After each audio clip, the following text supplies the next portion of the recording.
Sunday, August 18th, 2024. Welcome to All Horse Racing All the Time. I'm your host, Al, with some Sunday horse racing news. We'll get to that, but first coffee.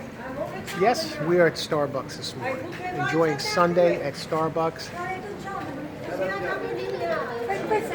Oh my God. Sunday at Starbucks. We have the regular blend here. Oh, brother. We have our regular blend here. Starbucks original blend. Very good, nice and strong. Should I tell these people to shut up? Unbelievable.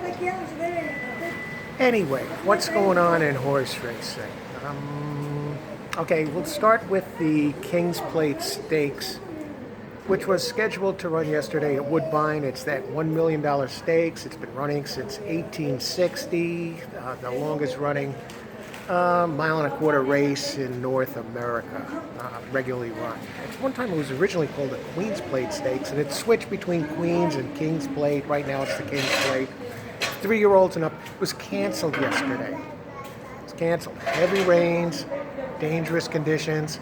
It has been moved back until next Friday. Next Friday, King's Plate Stakes over at Woodbine.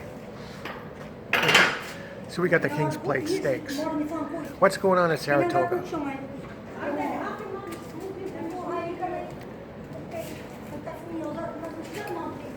Yesterday, take these people out of here.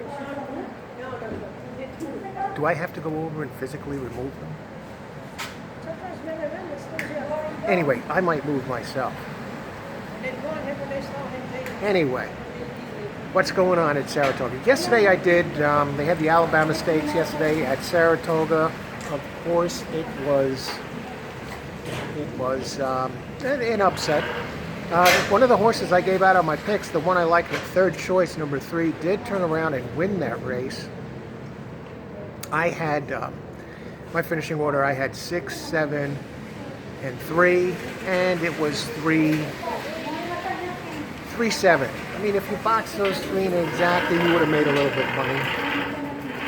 The 3 wound up, I believe, no, the 7 wound up, I believe, 3-2 or 8-5.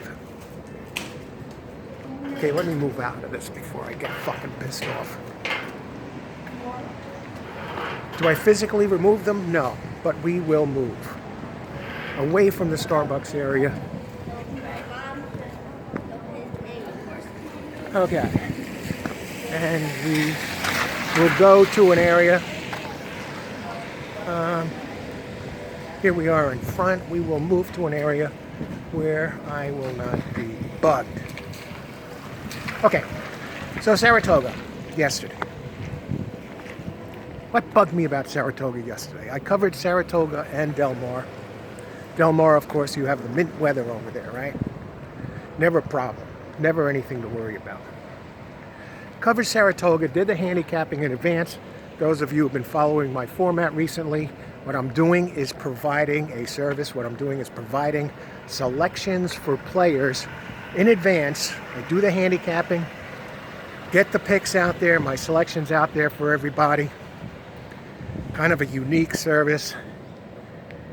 And then I also make the adjustments after the scratches. You know, after the scratches come out, I make the adjustments and go from there. I know the good handicappers, they like to handicap the races in advance, and a lot of them are interested in what the skilled players and handicappers have to say, their opinion about the race, whether they go to the newspapers or go to some source online. So I've been a winning player for years. A lot of people are interested. People used to pay for, I used to charge for my picks a professional tout from 2020 till a few years, providing my selections in Coach Allen's Racing Report. Now I provide the selections at this point for free, really putting my attention into the website, All Horse Racing All the Time. So what I do is I present the picks every single day for a track or sometimes multiple tracks. So yesterday I did it for Saratoga, and that place gives me fits. I made, got the picks out there for 12 races for Alabama Stakes Day. So what happens? the scratches come out. Scratches come out, all right? Out of the 12 races, I had to make changes. Now, none of the races came off the turf, mind you. I had to make changes to 6 of the 12 races. Now, I give my 3 picks, you know, the finishing order. I give you my 3 contenders, the finishing order, who I like first, second, third, right? These races, multiple races, I had my top 2 picks scratched out. I ended up making picks. I had to make changes on six races yesterday at Saratoga. How about Del Mar? Del Mar, I had to make changes on none. They stayed true to form and have very few scratches. Don't tell me I'm going to have to move from this fucking place. Should I get up and tell these people to get lost before they sit down? I'm busy. I have something to do. I'm doing a show here. Can you please move somewhere else? They're far enough away, I don't think they're going to bother me. I had to make changes at 6 races. Del Mar.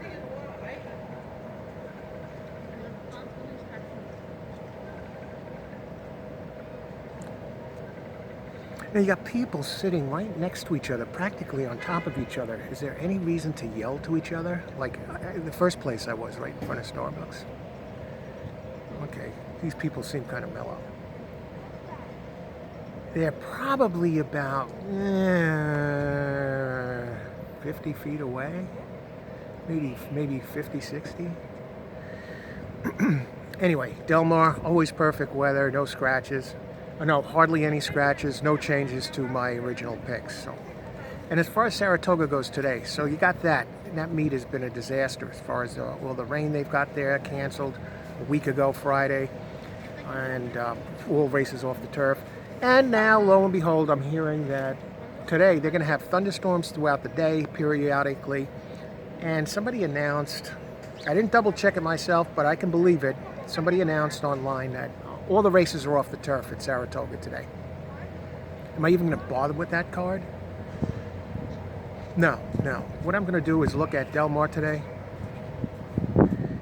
And maybe, if I see something with Saratoga, maybe I'll do it. But it looks like it's going to be a Del Mar sort of day. Get the selections for Del Mar out there. I haven't gotten a chance to look at anything yet. And yeah, last night, what a great night's sleep. Usually, the last few days, 4 or 5 days, I've done the Coach Allen After Dark show. And kind of a new edition where I talk about different topics, horse racing or open chat, handicapping. And today, no go with that show. What a night's sleep. Solid 8 hours of sleep. Slept like a rock. Only woke up once and wound up going right back to sleep. So I feel like Superman today and ready to rock it. And just a great Sunday morning, Starbucks. What about the Travers next week? They got a big day of racing. It's Saturday. Next Saturday, I hope, fingers crossed, that you get decent weather for the Travers, right? Decent weather for the Travers. No. Decent weather for the Travers, because that card, I've been to the Travers a number of times, that card is going to be fantastic. I believe they have 6 big stakes races, 5 G1s. Right now, next weekend is looking tight for that. I'm going to try and get over there for the day, for the races. We'll see. I put the odds at about 25%. But we'll see. You know, it's about a week away, so stay tuned for that. Either way, I'm going to get picks out there for that day because I know everybody is interested in that card. And from what I'm hearing, Fierceness has been given the number 1 favorite position at 3-1, followed by Sierra Leone, 7-2, Dornoch, 9-2. It's as simple as this, the Travers Stakes. If Fierceness brings his A game. What is that? What's blinking behind me? Am I running out of battery or something? I don't know. If Fierceness brings his A game, he's the winner of that race. Some people say, oh, Fierceness can't get the 1.25 miles, because no one is even near. He doesn't even have to be at his best. You know, his second or third best is fast enough to beat all the others, right? He doesn't even have to be at his best to win this race. Some people might say, oh, Fierceness can't get the mile and a quarter. Different complaints like that. Well, if you look at his only 3 defeats, make sure you look at what happened. He had trouble in the starting gate all 3 races. All 3 races he lost. It's not like he just ran out of gas. He got hopped at the gate, stumbled at the gate, pinballed at the gate. So he had gate trouble all 3 times. When he gets out of the gate clean, he not only runs very fast, very big numbers, he runs away from the field, wins going away. So distance I don't see as a problem for Fierceness. So we'll have to see. I'll keep you posted about the Travers Stakes. My status as far as being there next week. Right now it's very iffy, spotty. We'll know more as the week goes along. If I go, it'll probably just be for the races that day. So yeah, I put the odds at about 25%. So keep on the lookout for Del Mar picks for today. I still have to handicap it, which should be no problem because the races start at 5 p.m. Eastern time today. So have a terrific Sunday, everybody. A pleasure here reporting in from Starbucks. If you're playing today, best of luck and bring it home. All the best, and talk with you soon.